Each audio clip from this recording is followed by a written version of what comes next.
आज की इस कहानी एक ऐसे लूजर बंदे के बारे में है जिसे सभी लोग बुली किया करते थे, लेकिन वो समय के साथ बहुत ही ज्यादा पावरफुल बनता है और सभी से अपना बदला पूरा करता है। कुछ ऐसा ही कहानी है हमारे इस एनीमे का। तो कहानी स्टार्ट होती है और हमें कुछ मॉन्स्टरों को दिखाया जाता है, जहाँ पे एक बंदा सभी मॉन्स्टरों को एक एक करके मार रहा होता है और कहता है कि मुझे और चाहिए, मेरा भूख अभी तक खत्म नहीं हुआ है। और हमें दूसरी तरफ एक घोड़ागाड़ी को दिखाया जाता है जिसके ऊपर कुछ गॉब्लिन मॉन्स्टर ने हमला कर दिया था, लेकिन तभी उधर वॉरियर आ जाते हैं और सभी गॉब्लिनों को एक एक करके मार देते हैं। और तभी हमें एक शहर का सीन को दिखाया जाता है जहाँ पे एक फेट नाम का बंदा कह रहा होता है कि मुझे अभी बहुत ही भूख लगा है, और तभी उसके सामने से वही वॉरियर्स जा रहे होते हैं और कह रहे होते हैं कि हम लोगों ने आज बहुत सारे गॉब्लिनों को मारा है और हमारा लेवल अब 6 हो गया है। और ये सब बातें सुन के फेट कहता है कि गॉब्लिन हंटर्स इन जैसा तो मैं कभी भी नहीं बन पाऊंगा और मैं हमेशा ही एक लूजर बन के रह जाऊंगा, क्योंकि मुझे हर वक्त भूख लगी होती है और इसका कारण मेरा यूजलेस स्किल ग्लूटोनी है। और तभी शहर में हमें कुछ होली नाइट को दिखाया जाता है जहाँ पे उसी होली नाइट के सामने एक बंदा का चीज आके गिरता है, तो वो बंदा उसे लेने जाता है, लेकिन तभी वो होली नाइट उसे लात मार के दूर फेंक देता है और कहता है कि तुम मेरे जूते के सामने क्या कर रहे हो, अगर एक गलती दोबारा से किया तो तुम अपने जान से हाथ धो बैठोगे। और वो बंदा उस होली नाइट से माफी मांगने लगता है और तभी फेट के सामने वही होली नाइट आते हैं और कहने लगते हैं कि क्या फेट, तुमने अपना काम ठीक से किया। और फेट भी हाँ करता है और राफेल नाम का नाइट उसे कुछ पैसे दे देते हैं, तो फेट उन सिक्कों को उठाने लगता है और तभी वो होली नाइट बहुत ही बुरी तरीके से फेट को पीटने लगता है और कह रहे होते कि तुम्हारा शक्ल कितना ज्यादा गंदा है, मुझे तो तुम्हें देख के बहुत ही ज्यादा घिन आ रही है। और वो लोग उसे बहुत ही बुरी तरीके से मार रहे होते हैं। और तभी उधर एक रॉक्सी नाम का नाइट आती है और कहने लगती है कि तुम ऐसे किसी को भी नहीं मार सकते हो, ये हमारा सिटीजन है और होली नाइट होने के नाते हमें इन्हें प्रोटेक्ट करना चाहिए, ना कि मारना। और वो होली नाइट कहने लगते हैं कि हम लोगों ने तो बस इसे जॉब दिया था और होली नाइट होने के नाते ये तो हमारा भी काम है कि हम उन लोगों को जॉब देते रहे ताकि ये लोग कुछ खा के जिंदा रह सके। और वो नाइट इधर से चले जाते हैं। तभी रॉक्सी फेट के पास जाती है और कहती है कि क्या फेट तुम ठीक हो। और रॉक्सी अपने हैंडकरचीफ से उसका ब्लीडिंग को रोकने लगती है और फेट उसे थैंक यू करता है। और रॉक्सी ये भी कहने लगती है कि इस जगह को प्रोटेक्ट करने का जिम्मेदारी हम होली नाइट पे है, लेकिन वो होली नाइट्स तुम जैसे के ऊपर एक काम को छोड़ देते हैं, जो कि काफी ज्यादा गलत बात है। और अगर वो लोग फिर से तुम्हें तंग किया तो तुम मुझे कह सकते हो। तो फेट रॉक्सी को थैंक यू कह के इधर से चला जाता है। और नेक्स्ट में फेट एक रेस्टोरेंट में खाना खाते खाते सोच रहा होता है कि मुझे रॉक्सी को इसमें इन्वॉल्व नहीं करना चाहिए, नहीं तो ये बुरा हो सकता है। और तभी उधर रेस्टोरेंट का ओनर आके उससे कहने लगता है कि अगर ऐसा ही चलता रहा तो तुम पिछले बंदे की तरह मर जाओगे, क्योंकि उन लोगों ने ऐसे ही करके एक बंदे को मार डाला था। और फेट कुछ ना बोल के पैसा देके इधर से चला जाता है। और फेट रास्ते से जाते जाते कह रहा होता है कि मेरा स्टूपिड स्किल ग्लूटोनी, मैं कभी भी नहीं चाहता था कि मैं ऐसे घटिया स्किल के साथ एक दुनिया में रहूं। और मैं ये नहीं कह रहा हूँ कि मुझे होली नाइट जैसा पावर मिल जाता, मैं बस इतना चाहता था कि मैं एक वॉरियर नहीं तो एक मर्चेंट के हिसाब से तो रह सकता था, लेकिन मैं अब एक लूजर की तरह रह रहा हूँ। और तभी फेट कुछ चोरों को देख पाता है और वो रॉक्सी के पास दौड़ के जाता है और सब कुछ कहता है। और रॉक्सी उसे कहती है कि तुम इस गेट का ध्यान रखना और मैं उन लोगों को मार के आती हूँ। और वो चली जाती है और कुछ टाइम बीत जाता है तो फेट को लगता है कि सब कुछ खत्म हो चुका है, लेकिन तभी उसी गेट के अंदर से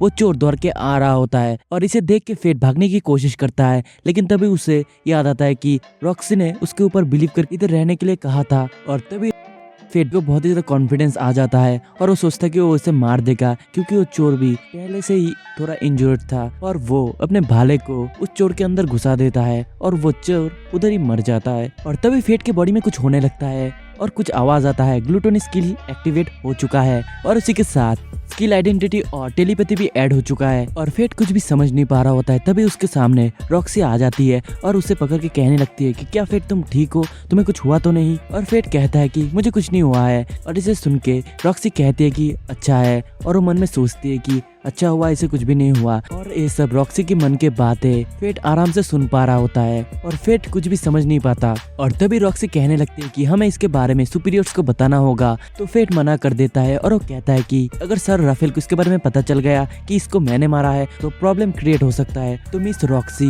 इसका क्रेडिट आप ले लीजिए ताकि कोई भी प्रॉब्लम क्रिएट ना हो। और ये सब सुन के रॉक्सी कहती है कि ये सब तो ठीक है, लेकिन इसके बदले तुम्हें मेरा बात को मानना पड़ेगा और मैं ये चाहती हूँ कि तुम हार्ट फैमिली को ज्वाइन करो, और अगर तुम्हें नहीं चाहती हो तो वो लोग तुम्हें इधर मार देंगे। और वो मन में सोच रहा होता है कि अगर मैं लेडी रॉक्सी की बात सुन लूं तो मेरा फ्यूचर और भी ज्यादा ब्राइट हो जाएगा और मेरा फ्यूचर अब मेरे हाथों में है। और तभी फेट कहता है कि लेकिन मैं इधर से अगर चला जाऊं तो मेरा काम कोई और करेगा और वो लोग भी उसी के साथ ऐसा टॉर्चर करेंगे। तो रॉक्सी कहती है कि वैसे भी इस गेट का प्रोटेक्ट करने का जिम्मेदारी होली नाइट की है और ये तुम्हारे हाथ में नहीं है, तो इतना ज्यादा कुछ मत सोचो। और फेट भी मान जाता है। तभी फेट सोचने लगता है कि मेरा जो स्टेटस है वो 3 डिजिट का बन चुका है और मुझे ये नहीं पता है कि मेरे पास स्किल आइडेंटिफिकेशन और टेलीपैथी कहाँ से आया। और तभी फेट को याद आता है कि उसने तो उस बंदे को मारा था, इसी की वजह से उसका स्किल एक्टिवेट हो चुका है और अब वो मॉन्स्टर के साथ भी फाइट कर सकता है। नेक्स्ट डे फेट एक स्वॉर्ड खरीदने के लिए एक दुकान पे जाता है और तभी ओनर आ जाते हैं और कहने लगते हैं कि तुम्हारा बजट कितना है। तो फेट उसे उसका बजट दिखाता है, जिसे देख के वो ओनर बोलता है कि तुम तो काफी ज्यादा गरीब हो। तभी फेट मन में सोचने लगता है कि मैंने 5 सालों तक रॉयल कैपिटल में काम करके बस इतना रुपया ही जमा पाया हूँ। और तभी ओनर कहते हैं कि अगर तुम चाहो तो इस कचरे से कुछ ले सकते हो। और फेट भी ऐसा ही करता है और वो एक एक तलवार को अपने आइडेंटिफाई स्किल से जांचने लगता है और तभी उसे एक तलवार पसंद आ जाता है और तभी वो स्वॉर्ड फेट से कहता है कि मैं तुम्हारा तरह ही हूँ। और इसे सुनने के बाद फेट बहुत ही ज्यादा शॉक हो जाता है। तो फेट अपना आइडेंटिटी स्किल से देखता है और उस स्वॉर्ड का नाम ग्रीड होता है, जो कि 1 हैंडेड स्वॉर्ड था। और तभी वो स्वॉर्ड कहने लगता है कि अगर तुम मुझे खरीदोगे तो तुम फायदे में रहोगे और मैं तुम्हारे काफी ज्यादा काम आ सकता हूँ। तो फेट कहता है कि कैसे। तो तलवार कहता है कि तुम और मैं काफी ज्यादा सेम है। और फेट उस स्वॉर्ड को खरीद लेता है और हमें दूसरी तरफ उसी होली नाइट को दिखाया जाता है, जहाँ पे वो राफेल से कह रही होती है कि तुमने सुना राफेल, रॉक्सी ने फेट को अपने हाउस होल्ड के काम के लिए अपॉइंट किया है। तो उनमें से एक होली नाइट कहती है कि इसमें कोई प्रॉब्लम नहीं है, उसे जाने दो, इससे हम लोगों को कुछ फर्क नहीं पड़ने वाला है। और नाइट मिमिल ये भी कहती है कि रॉक्सी ने हमारे खिलाफ कंप्लेन भी किया है। और मेरी मे भी कहती है कि तुम इतना ज्यादा किस पे स्टडी कर रहे हो। तो राफेल कहता है कि मैं तो ये जानने की कोशिश कर रहा हूँ कि हम कैसे इमोर्टल हो सकते हैं। और नेक्स्ट टाइम फेट को दिखाया जाता है, जहाँ पे वो मॉन्स्टरों को मारने के लिए आया होता है। तभी उसके ऊपर एक गॉब्लिन हमला कर देता है, लेकिन फेट उस गॉब्लिन को बहुत ही आसानी से मार देता है, जिससे कि उसका बूस्ट स्किल अनलॉक हो जाता है। लेकिन तभी उसके आसपास 100 और गॉब्लिन आ जाते हैं और वो गॉब्लिन भी हमला कर देते हैं। लेकिन फेट भी बहुत ही बहादुरी के साथ उनसे लड़ रहा होता है और एक एक करके सभी गॉब्लिनों को मार रहा होता है। और फाइनली बहुत मुश्किल के बाद वो सभी गॉब्लिन को मारने में सक्सेसफुल होता है और उसका बहुत सारे स्किल भी अनलॉक हो जाता है। और तभी वो सोचने लगता है कि उसे आज भूख नहीं लगा है, ये तो काफी ज्यादा अजीब बात है, इससे पहले उसके साथ ऐसा कभी भी नहीं हुआ था। तो वो स्वॉर्ड कहने लगता है कि इसके लिए तुम्हें ग्लूटोनी स्किल को शुक्रिया अदा करना चाहिए। बेसिकली तुम जब किसी से भी फाइट करते हो और उसे हरा देते हो तो तुम्हारा लेवल इंक्रीज होता है और एक्सपीरियंस भी। लेकिन जो ग्लूटोनी स्किल है वो तुम्हारा लेवल को खा लेता है और तुम्हें बस एक्सपीरियंस दे देता है। और इसी की वजह से तुम्हारा लेवल हमेशा 1 ही रहेगा, लेकिन जो तुम्हारा एक्सपीरियंस है वो दिन ब दिन बढ़ता रहेगा। और साथ ही साथ तुम्हारा बहुत सारे स्किल भी अनलॉक होता जाएगा। और वो स्वॉर्ड ये भी कहता है कि तुम्हें तुम्हारे ग्लूटोन स्किल के बारे में किसी को भी नहीं बताना चाहिए, क्योंकि ये स्किल डेफी डिवाइन लॉ है। और इसे सुनने के बाद फेट काफी ज्यादा शॉक होता है और फेट कहता है कि मुझे अब से अकेला ही फाइट करना होगा। तो स्वॉर्ड कहता है कि लेकिन तुम्हारे साथ मैं भी होऊंगा और तुम मेरे मास्टर हो। और फेट काफी ज्यादा खुश हो जाता है और फेट जाने लगता है। तभी स्वॉर्ड कहता है कि तुम्हें गॉब्लिनों को कानों को गट्टा कर लेना चाहिए, तुम इसे बेच के पैसा कमा सकते हो। और नेक्स्ट हम फेट को दिखाया जाता है, जो कि 38 गॉब्लिन का ईयर को बेच के 3 सिल्वर और 80 ब्रोंज को मिला है। और वो सोचता है कि इससे तो मैं मीट खरीद के खा सकता हूँ। तो स्वॉर्ड कहता है कि इससे पहले तुम मुझे मेंटेनेंस का काम कराओगे। और तभी फेट जाते जाते एक बंदे से टकराता है और तभी उसके साथ एक लड़की उसको छूता है। तो फेट उसका मन के बात को सुन लेता है, जो कि हेल्प मांग रही थी। तो फेट अपना आइडेंटिटी स्किल से उस बंदे का स्किल को देखने की कोशिश करता है, लेकिन उस बंदे के चारों तरफ एक कॉन्सिल सील लगा हुआ था, जिससे कि वो जान नहीं पाता है। और तभी वो बहुत देर तक सोचता है कि वो क्या करेगा। तभी वो कहता है कि मैं इसे इग्नोर नहीं कर सकता हूँ। और नेक्स्ट हमें उसी छोटी बच्ची को दिखाया जाता है, जिसे कि बांध के रखा हुआ था। और वो बंदा आके उसको बुली करने लगता है और कहता है कि तुम उस होली नाइट का टॉय बनने वाले हो। और वो लड़की बहुत ही ज्यादा रो रही थी। और तभी हमें उधर फेट को भी दिखाया जाता है और मन में कहने लगता है कि जब भी मेरे सामने कोई सफर में रहता है तो मैं उसका हेल्प करता हूँ।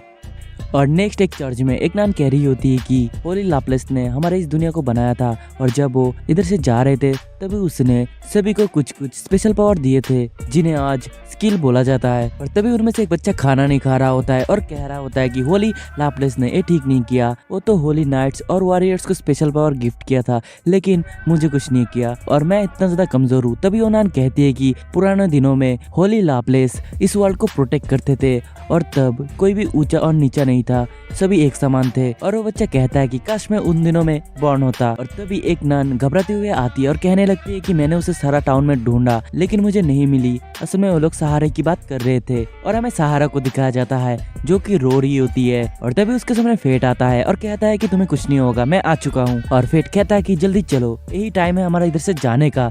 तभी उधर वो बंदा आ जाता है और फेट से कहने लगता है अच्छा तुम्हें जस्टिस का रखवाला बनना है ना। और फेट फाइट के लिए रेडी हो जाता है। तभी वो बंदा कहने लगता है कि अच्छा तुम इसे बचाओगे भी और मेरे साथ फाइट भी करोगे और तुम ये दोनों काम एक साथ करोगे कैसे। और तभी फेट को एक आइडिया आता है और वो भागने की एक्टिंग करने लगता है और उस बंदे को भी लगता है कि वो बंदा ताकतवर है। और तभी फेट एकदम से उस बंदे के ऊपर अटैक कर देता है और उस बंदे के ऊपर एक कट लगा देता है। और तभी उसका शॉट गिडी कहता है कि जल्दी उसके ऊपर हमला करके उसके शॉट को काट दो। और फेट भी ऐसा ही करता है और उस बंदे को शॉट को 2 हिस्सों में काट देता है और वो हमला सीधा जाके उस बंदे के ऊपर लगता है। और तभी फेट उस बंदे से कहने लगता है कि बताओ ये काम करने के लिए तुम्हें किसने भेजा था। और वो बंदा पता नहीं रहा था। तभी फेट अपना स्वॉर्ड उसके सीने में घुसा देता है और वो बंदा कह देता है कि उसको हाडो ने भेजा था। और दूसरी तरफ हमें हाडो को दिखाया जाता है जो कि अपने मजे के लिए बच्चों को मार रहा था। और नेक्स्ट फेट सहारा को एक मार्केट में ले जाता है और उसे मीट खरीद के देता है और उस मीट को खा के सहारा कहती है कि मैं इससे पहले कभी भी मीट नहीं खाई थी। और सहारा खाते खाते रोने लगती है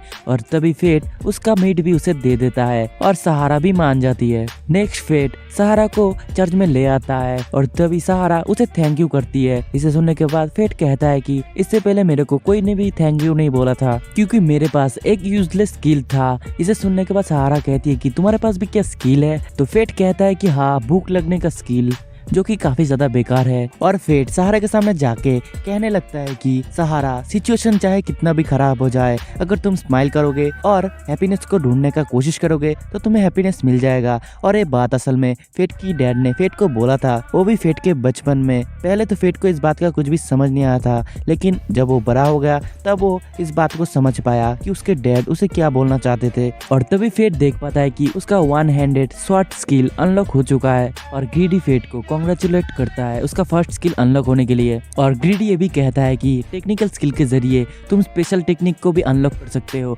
और तुम लगातार 2 बार किसी के ऊपर हमला कर सकते हो। तो फेट कहता है कि तो क्या होता अगर वो बंदा मेरे ऊपर स्किल यूज करता। तो ग्रीड कहता है कि और क्या, तुम मर जाते। इसे सुन के फेट कहता है कि तुम्हें मुझे वार्न करना था तो मैं रिस्क लेता ही नहीं और अब से मुझे और ज्यादा चौकन्ना रहना होगा। और तभी जाते जाते ग्रीडी फेट से कहता है कि कल तो तुम्हारा फर्स्ट डे है ना हर्ट्स का फैमिली में काम करने का और तुम ऐसे कपड़े पहन के जाओगे। और तभी फेट कहता है कि मैं तो भूल ही गया न्यू कपड़े खरीदना। नेक्स्ट हमें उसी रेस्टोरेंट को दिखाया जाता है जहाँ पे उसका ओनर कह रहा होता है कि क्या तुमने सुना है गालिया में सार मासन को एक डिवाइन ड्रैगन ने मार दिया, तो अब हर्ट फैमिली का क्या होगा। तो दूसरा बंदा कहता है कि अब से लेडी रॉक्सी सभी काम को संभालेंगे। ओनर कहता है कि सर मासन जैसे होली नाइट को अपने कंट्रोल में रखते थे, मुझे नहीं लगता है कि रॉक्सी ऐसा कर पाएगा। नेक्स्ट डे फेट रॉक्सी के घर के बाहर आके पहुंचता है और वो रॉक्सी का घर को देख के काफी ज्यादा शॉक हो जाता है क्योंकि उसका घर काफी ज्यादा बड़ा था और काफी ज्यादा ब्यूटीफुल भी था। तभी उधर रॉक्सी आती है और कहती है कि मुझे खुशी हुआ कि तुम इधर आए। और फेट तो बस रॉक्सी को देख ही जा रहा होता है क्योंकि वो काफी ज्यादा सुंदर लग रही थी और रॉक्सी भी फेट की तारीफ करती है। और तभी वो लोग एक ग्रेव के पास जाके पहुंचते हैं जो कि होता है रॉक्सी का फादर का। और रॉक्सी का फादर गालिया में एक डिवाइन ड्रैगन के साथ फाइट करते हुए मरे थे और इस बात को बीते हुए 5 दिन हो चुके हैं और पूरे गालिया में मॉन्स्टरों ने डोमिनेट करना स्टार्ट कर दिया है और सारा जिम्मेदारी अब हर्ट फैमिली के ऊपर आके गिरा है। और उसे सुन के फेट बहुत ही ज्यादा सैड फील करता है। तो रॉक्सी कहती है कि इतना ज्यादा सैड फील मत करो और मैं चाहता हूँ कि हर्ट फैमिली और भी ज्यादा जॉयफुल प्लेस बन जाए और सभी लोग खुशी खुशी रहे। और तभी उधर एक हारू नाम का शेफ आती है जो कि इस फैमिली का मेन शेफ होती है, जो कि काफी ज्यादा सीरियस टाइप की थी और कह रही होती है कि तुम्हें इधर मैनर से रहना होगा। और नेक्स्ट फेट शेफ के खाने को बहुत ही अनमैनर तरीके से खा रहा होता है जिसे देख कर हारू बहुत ही ज्यादा गुस्सा होते हैं। और फेट को उधर काम करते हुए 1 वीक हो चुका था और तब उधर एक ओलिवर नाम का बंदा आके उसे ब्रेक लेने के लिए कहता है क्योंकि फेट लगातार काम कर ही जा रहा था। और वो लोग बातचीत करते हैं कि फेट हमेशा एक शॉट से बातचीत करता रहता है और ऊपर से वो जब मीट खाता है तो वो बहुत ही कांपता रहता है। और ये सब सुन के फेट बहुत ही ज्यादा शर्मा जाता है और मन में सोचता है कि क्योंकि मैंने 5 सालों से मीट नहीं खाया था। और तभी फेट को भूख लगने लगता है, लेकिन वो समझ नहीं पा रहा होता है कि अभी अभी तो उसने लंच खत्म किया था। और उधर हारू आके उसे कहती है कि तुम्हें रॉक्सी बुला रहा है। और फेट रॉक्सी के पास आके बैठता है और रॉक्सी कहने लगता है कि क्या तुम्हारा काम ठीक चल रहा है फे। लेकिन फेट तो अपने ख्यालों में धुंध था और वो सोच रहा था कि मैंने तो अभी लंच किया था, लेकिन मुझे भूख क्यों लग रहा है। तभी रॉक्सी जोर से कहती है कि हे फे, तुम सुन रहे हो ना। और तभी फेट शॉक हो जाता है और कहता है कि फे नाम से तो मेरा डैड बुलाते थे और मेरे डैड एक मॉन्स्टर को हंट करते टाइम मर गए थे। रॉक्सी कहती है कि हाँ बिल्कुल मेरी डैड की तरह। फेट कहता है कि लेकिन तुम मुझे फे नाम से मत बुलाओ। रॉक्सी कहती है कि ये तुम्हारा निकनेम है और ये मत भूलो कि हम लोग हर्ट फैमिली को एक जॉयफुल प्लेस बनाने वाले हैं और तुम इस फैमिली का एक हिस्सा हो। जिसे सुन के फेट शॉक होकर शर्माने लगता है और तभी फेट चकरा के नीचे गिर जाता है। और नेक्स्ट वो अपने कमरे में उठता है और तभी वो एक चिट्ठी को देख पाता है जो कि रॉक्सी ने भेजा था। और उस चिट्ठी को पढ़ता है जिसमें लिखा था कल का ब्रेक ले लो ताकि तुम्हारा बॉडी ठीक हो जाए। और तभी फेट ग्रीड से पूछने लगता है कि हे ग्रीड, मेरे साथ क्या हो रहा है, ऐसा तो पहले मेरे साथ कभी भी नहीं हुआ था। तो ग्रीड कहता है कि जब ग्लूटोनिक स्किल एक सोल का टेस्ट पा लेता है तब वो रुक नहीं पाता है और तब वो और ज्यादा सोल खाने के लिए उतावला हो जाता है और ज्यादा स्ट्रांग बनने की कोशिश करता है। इसे सुन के फेट कहता है कि अगर मैं ऐसा ना करूं। ग्रीड कहता है कि अगर तुम ऐसा नहीं करोगे तो तुम मर जाओगे, नहीं तो आउट ऑफ कंट्रोल हो जाओगे और सभी लोगों को मारना स्टार्ट कर दोगे। और ग्रीड ये भी कहता है कि जब तुम्हारा भूख लिमिट में होगा तब तुम्हारे आंखें लाल हो जाएगा। तो फेट आईने के सामने जाता है और वो खुद को देखता है उसकी आंखें तो पहले से ही रेड है और वो अपनी भूख को मिटाने के लिए निकल पड़ता है। और वो जाते जाते इंसानों को देखता है और उसे वो सभी लोग बहुत ही ज्यादा डिलीशियस लग रहे होते हैं और वो जैसे तैसे करके जंगल में चला जाता है। और जाते जाते ग्रीड कहता है कि तुम अपने आंखों को नाइट विजन के हिसाब से भी यूज कर सकते हो और तुम्हारे लाल आंखें देख के छोटे मोटे जानवर ऐसे ही डर जाएंगे। और फेट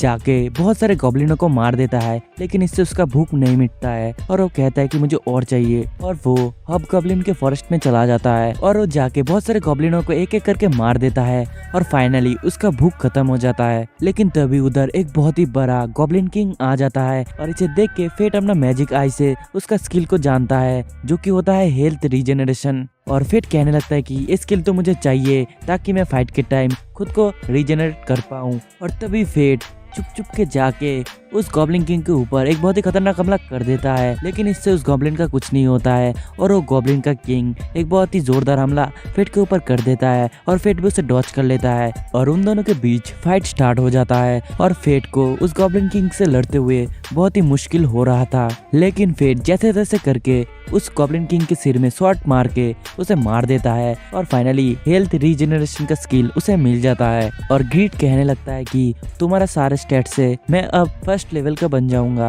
अगर तुम अपना स्टेट्स मेरे को दे दोगे तो मैं तुम्हें न्यू फंक्शन भी दे दूंगा। तो फेट कहता है कि हाँ मुझे तुम्हारा न्यू फॉर्म देखना है, तुम्हें कितना स्टेट्स चाहिए। तो ग्रीड कहता है कि तुम जब से मेरे साथ मिले हो सारा का सारा स्टेट्स मेरे को चाहिए। पहले तो फेट मना करता है, लेकिन बाद में वो मान जाता है और सारा स्टेट्स उसे दे देता है। तभी ग्रीड बहुत ही ज्यादा चमकने लगता है और एक शानदार मैजिकल बो में कन्वर्ट हो जाता है। और तभी ये सब पीछे से गॉब्लिन देख रहा होता है और फेट को देख के भागने लगता है, लेकिन फेट भी अपना मैजिकल बो को यूज करते हुए उस गॉब्लिन को मार देता है। और नेक्स्ट फेट सारे के सारे गॉब्लिनों के यार को चर्च के बाहर लाके रख देता है ताकि वो लोग इसे बेच के कुछ अच्छा खाना खा पाए। और हमें नेक्स्ट डे का सीन को दिखाया जाता है जहाँ पे एक लड़की गेट से बाहर जा रही होती है। तो पीछे से फेट पूछता है कि कौन हो तुम। तो वो लड़की और कोई नहीं बल्कि रॉक्सी होती है और वो कहती है कि तुमने तो मुझे डरा ही दिया था।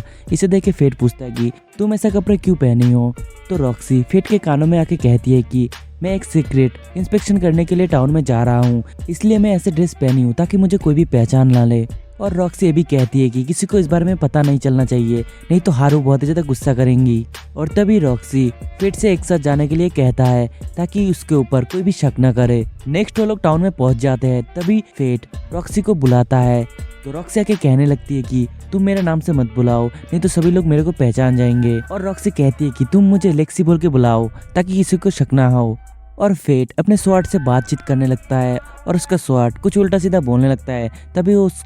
तभी फेट उसके स्वॉर्ड को फेंकने जाता है तो रॉक्सी उसे रोक लेती है और कहती है कि तुम अपने स्वॉर्ड को ऐसे ट्रीट नहीं कर सकते हो, ये गलत बात है। और फेट भी सॉरी बोलता है और रॉक्सी उसके स्वॉर्ड को देखते हुए कहती है कि पहले तो मैंने तुम्हारे पास कभी भी ये स्वॉर्ड नहीं देखा था। और ये सब सुन के फेट मन में सोच रहा होता है कि कहीं मेरी ग्लूटोनी स्किल के बारे में रॉक्सी को पता ना चल जाए, नहीं तो प्रॉब्लम खराब हो जाएगा। और तभी रॉक्सी फेट का शॉट को लेते हुए कह रही होती है कि तुम्हारा शॉट तो काफ़ी ज़्यादा पुराना हो चुका है और इसे मेंटेनेंस की ज़रूरत है, तो तुम हमारे फैमिली का जो ब्लैक स्मिथ है उससे इसका मेंटेनेंस करा लेना। और नेक्स्ट सीन में वो लोग एक फ्रूट के शॉप में आते हैं जहाँ पे रॉक्सी बेरीज को देख के काफ़ी ज़्यादा एक्साइटेड होती है और रॉक्सी और फेट एक एक बेरी ट्राई करते हैं जो कि उन लोगों को काफ़ी ज़्यादा अच्छा लगता है। और फेट कहता है कि ये तो काफ़ी ज़्यादा औसम है। इसे सुन के रॉक्सी कहती है कि क्यों नहीं होगा, क्योंकि ये मेरा घर का बेरी है। इसे सुनने के बाद शॉप ओनर बहुत ही ज़्यादा शॉक होते हैं और रॉक्सी के मुंह से ये सब बातें निकल चुका था। लेकिन तभी उधर फेट आके कहने लगता है कि ऐसी बात नहीं है, इसका फैमिली जो है वो हार्ट के फैमिली में काम करता है, इसी वजह से होम का बात किया था। और वो लोग पकड़ते पकड़ते बच जाते हैं। और तभी उधर होली नाइट आने लगते हैं जिसे देख के सभी लोग काफ़ी ज़्यादा डर जाते हैं और कहने लगते हैं कि जब से सर मैसन मरे हैं तब से ये होली नाइट अपनी मनमानी करे जा रहा है और हम लोगों के ऊपर अत्याचार कर रहे हैं। तभी फेट की स्वाट कुछ कहता है तो फेट उसे चुप रहने के लिए बोलता है, लेकिन ये बात वो होली नाइट सुन लेता है। और होली नाइट फेट के पास आके कहता है कि क्या तुमने मेरे से कुछ बोला, और फेट गिर के माफ़ी मांगने लगता है। और तभी वो होली नाइट उसको लात मारने वाला था तो रॉक्सी उसे रोक लेता है और कहता है कि ये तो ऑलरेडी तुमसे माफ़ी मांग रहा है तो तुम इसे मार क्यों रहे हो। और होली नाइट रॉक्सी को देख के कहने लगता है कि शायद मैंने तुम्हारा फेस किधर देखा है। और सभी लोग कहने लगते हैं कि शायद ये लेडी रॉक्सी है। इस सिचुएशन से बचने के लिए ग्रीड कहता है कि तुम लोग गर्लफ्रेंड बॉयफ्रेंड का नाटक करो। और इसे रॉक्सी सुन लेता है और फेट को पकड़ते हुए कहती है कि मैंने जब सुबह को तुम्हारे लिए ब्रेकफास्ट बनाया था तो तुमने वो खाया क्यों नहीं। और फेट कहता है कि बस ऐसे ही, मैं खाया नहीं था। और वो उसे सॉरी कहती है, असल में वो लोग नाटक कर रहे थे। और रॉक्सी और फेट उस होली नाइट से माफ़ी मांग के जाने लगते हैं। और सभी लोगों को लगता है कि ये लेडी रॉक्सी नहीं है क्योंकि होली नाइट्स को खाना बनाना नहीं आता है। नेक्स्ट फेट और रॉक्सी एक गली में आ जाते हैं और रॉक्सी फेट का हाथ पकड़ी हुई थी और रॉक्सी मन में सोच रही थी, मैंने इससे पहले कभी भी एक बॉय का हाथ नहीं पकड़ा हूँ। और ये सब मन के बातें फेट टेलीपैथी स्किल के जरिए सुन लेता है और रॉक्सी से दूर जाके सॉरी बोलने लगता है। नेक्स्ट वो दोनों एक जेम्स के शॉप पे जाते हैं जहाँ पे रॉक्सी को जेम्स पसंद आ जाते हैं। और रॉक्सी पूछता है कि ये सब क्या है, तो शॉप ओनर कहता है कि ये और है, अगर तुम्हारा लक अच्छा होगा तो तुम इसके अंदर से जेम्स भी पा सकते हो। और फेट अपना आइडेंटिफाई स्किल से स्कैन करने लगता है और तभी रॉक्सी एक स्टोन को लेते हुए काफ़ी मुस्कुरा रही होती है क्योंकि उसे वो जेम्स बहुत ही ज़्यादा पसंद आ गया था। और इसे देख के शॉप ओनर कहते हैं कि तुम तुम्हारे गर्लफ्रेंड को एक गिफ्ट कर सकते हो। लेकिन जो फेट होता है वो मुंह मोड़ लेता है क्योंकि उसके पास पैसा ही नहीं था। और रॉक्सी उस स्टोन को रख के जाने लगती है। तभी फेट पूछता है कि क्या तुम्हें वो स्टोन नहीं चाहिए, और रॉक्सी उसे मना कर देती है। और तभी रास्ते से दो लोग बातचीत करते हुए जा रहे थे कि क्या तुमने मरे हुए गॉब्लिनों के बारे में सुना है, जो कि ये काम एक अननोन बंदर ने किया है। और ये सब बातें रॉक्सी सुन लेती है और वो दो बंदा ये भी कहते हैं कि और उस अननोन बंदे ने उस गॉब्लिन के ईयर को ऑर्फनेज में डोनेट करके चला गया था। और तभी रॉक्सी उन दोनों से पूछता है कि क्या तुम्हें इसके बारे में और कुछ जानकारी है, जैसे कि वो रोमिंग मॉन्स्टर है कौन। तो वो दोनों बंदा मना कर देते हैं और कहते हैं कि अगर तुम्हें ज़्यादा जानकारी चाहिए तो तुम वॉरियर से जाके पूछ सकते हो। और रॉक्सी फेट से कह रही होती कि मैं इस टाउन में इसीलिए आया था कि मैं उस वॉन्डरिंग मॉन्स्टर के बारे में जानकारी इकट्ठा कर सकूं। और फेट मन में सोच रहा था कि ये तो मैं ही हूँ, अगर इन लोगों को पता चल गया तो बहुत ही ज़्यादा बुरा हो जाएगा। नेक्स्ट फेट और रॉक्सी उसी बार में जाते हैं जहाँ पे वो ओनर कहता है कि तुम इधर नहीं बैठ सकते हो, ये मेरा एक रेगुलर कस्टमर का चेयर है जो अब मर चुका है। तो फेट कहता है कि मैं अभी भी जिंदा हूँ और पहले शॉप ओनर उसे पहचान ही नहीं पाया था। और फेट कहता है कि ये है लेक्सी जिसने मेरे को एक न्यू जॉब प्रोवाइड किया है। और बार ओनर फेट के सामने जाके कहता है कि अच्छा ये तुम्हारा गर्लफ्रेंड है, जिसे सुनने के बाद रॉक्सी शर्म के मारे उसका ग्लास तोड़ देती है। और इसे देख के बार ओनर कहता है कि ज़्यादा चिंता मत करो, ऐसे बहुत सारे वॉरियर्स हैं जो कि अपने स्टेट्स को कंट्रोल नहीं कर पाते हैं। और फेट का शॉर्ट ग्रीड कहता है कि लगता है रॉक्सी के दिल में तुम्हारे लिए कुछ है। इसे सुनने के बाद फेट भी शर्म के मारे उसके ग्लास को तोड़ देता है, जिसे देख के हमें पता चलता है कि फेट का जो स्टेट्स है वो भी काफ़ी ज़्यादा बढ़ चुका है। और तभी बार ओनर और रॉक्सी आपस में बातचीत करने लगते हैं कि वो जो वॉन्डरिंग मॉन्स्टर है वो धीरे धीरे गॉब्लिनों को मार रहा है। और ये काफ़ी ज़्यादा मिस्टीरियस बात है। असल में ये लोग फेट के बारे में बातचीत कर रहे थे जो कि मॉन्स्टरों को मार चुका था। और बार ओनर ये भी कहता है कि और इसी के वजह से मेरा बिजनेस बहुत ही ज़्यादा ख़राब चल रहा है क्योंकि गॉब्लिनों के डर के वजह से काफ़ी लोग ट्रैवल नहीं कर रहे हैं। और तभी उधर एक बंदा आके कहने लगता है कि जिसके बारे में ये सब र्यूमर फैल रहे हैं वो रोमिंग मॉन्स्टर लीच है और इसी के वजह से होली नाइट डायरेक्टली उससे फाइट करने वाला है। और ये सब बातें मेरा वॉरियर फ्रेंड ने मुझे बताया है। और तभी ग्रीड फेट से कहता है कि इसका मतलब हम लोग अब होली नाइट से लड़ने वाले हैं। और फेट मन में सोच रहा होता है कि कहीं लेडी रॉक्सी भी मेरे खिलाफ फाइट करने के लिए ना आ जाए। और तभी उधर कुछ वॉरियर्स आ जाते हैं और लेडी रॉक्सी के साथ बदतमीजी करने लगते हैं। तभी फेट गुस्सा हो जाता है, लेकिन जो रॉक्सी होती है वो अपना पावर को यूज़ करके उस वॉरियर को दूर फेंक देता है। इसे देख के सभी लोग बहुत ही ज़्यादा शॉक होते हैं, क्योंकि ऐसा हमला तो बस होली नाइट ही कर सकते हैं। और रॉक्सी अपनी बाल खोलती है और सभी लोग पहचान जाते हैं कि ये तो लेडी रॉक्सी ही है। और बार ओनर को ये बात पहले से पता था कि ये लेडी रॉक्सी है। और वो वॉरियर्स लेडी रॉक्सी के सामने झुक के माफ़ी मांगने लगते हैं। और वो वॉरियर्स अपने सारे पैसे लेडी रॉक्सी को देता है, लेकिन लेडी रॉक्सी मना कर देता है और कहता है कि ये तो कितना शर्म की बात है, होली नाइट का काम है सभी लोगों को प्रोटेक्ट करना, लेकिन सभी लोग होली नाइट के नाम से ही डरते हैं। और मेरे डैड का ड्रीम था कि होली नाइट्स सभी लोगों को प्रोटेक्ट करे। जिसे सुन के वो बंदा कहता है कि तुम तो अपने डैड की तरह बनी हो। और नेक्स्ट सीन में फेट अपना स्वॉर्ड को लेता है, जो कि अब बहुत ही ज़्यादा चमक चुका था क्योंकि उसका स्वॉर्ड का मेंटेनेंस हो गया था। और रॉक्सी फेट को शुक्रिया अदा कर रही होती है और वो कहती है कि तुम्हारे वजह से मैं आज बहुत सारे इन्फॉर्मेशन को इकट्ठा कर पाई हूँ, लेकिन मुझे समझ नहीं आ रहा कि वेल्डिक फैमिली ने इस मॉन्स्टर के बारे में मेरे से छुपाया क्यों। और तभी हमें उधर हार्डो को और मीमिल को दिखाया जाता है, जहाँ पे वो दोनों एक बच्चे को तंग कर रहे थे। तो रॉक्सी फेट से कहती है कि जाओ उस बच्चे को लेके आओ, और फेट भी ऐसा ही करता है। इसे देख के राफेल फेट से कहता है कि लगता है तुम काफ़ी ज़्यादा अच्छा ज़िंदगी जी रहे हो। और तभी रॉक्सी उनसे कहते हैं कि तुमने मेरे को मॉन्स्टर हंट के बारे में इन्फॉर्म क्यों नहीं किए थे। तो राफेल कहता है कि मुझे लगा था कि तुम काफ़ी ज़्यादा दुखी हो क्योंकि तुम्हारा डैड मर चुके हैं। और रॉक्सी कहता है कि ऐसा बात नहीं है, और वो लोग इधर से चले जाते हैं। और वो बच्चा उन होली नाइट को देख कह रहा होता है कि मुझे होली नाइट से नफरत है। इसे सुन के रॉक्सी उस बच्चे से माफ़ी मांगती है, लेकिन वो बच्चा कहता है कि लेकिन आप क्यों माफ़ी मांग रहे हो। तभी फेट उस बच्चे से कहता है कि क्या तुम खो चुके हो। और नेक्स्ट फेट उस बच्चे को खाने के लिए कुछ खरीद के देता है और कहता है कि क्या तुम पहले भी खो चुके थे। और वो बच्चा कहता है कि 5 साल पहले जब मैं इस कैपिटल में आया था तब ऐसा एक बार हुआ था। और इसे सुनने के बाद फेट सोचने लगता है कि जब एक दिन वो छोटा था तब इस कैपिटल में एक होली नाइट ने उसकी मदद किया था। नेक्स्ट सीन में उस बच्चे का मॉम आ जाता है और वो लोग फेट और रॉक्सी को बाय करके चले जाते हैं। तभी रॉक्सी इसे देख के रोने लगती है। तो फेट पूछता है कि क्या बात है, और फेट ये भी कहता है कि हमें जल्दी घर चले जाना चाहिए, इससे पहले हम किसी ट्रबल में पड़ जाए। नेक्स्ट वो लोग घर में पहुंच जाते हैं और हार्डो उन दोनों के ऊपर काफ़ी ज़्यादा गुस्सा होती है। और नेक्स्ट फेट अपने कमरे में सोच रहा होता है कि मुझे रॉक्सी को पता चले बिना मॉन्स्टरों को हर्ट करना होगा। और नेक्स्ट डे फेट एक शॉप में आके एक मास्क खरीद लेता है ताकि उसे कोई भी पहचान ना ले। तभी उधर वो वही जेम्स का शॉप को देख पाता है। नेक्स्ट सीन में फेट रॉक्सी के पास एक जेम्स का ओर ले आया था और रॉक्सी उस ओर को तोड़ती है, जिसके अंदर एक बहुत ही खूबसूरत सा जेम्स होता है। और रॉक्सी फेट का शुक्रिया अदा कर रही होती है और कहती है कि इसके बदले क्या तुम्हें कुछ चाहिए। तो फेट मना कर देता है और वो कहता है कि ये मेरी तरफ से तुम्हारे लिए एक छोटा सा गिफ्ट है।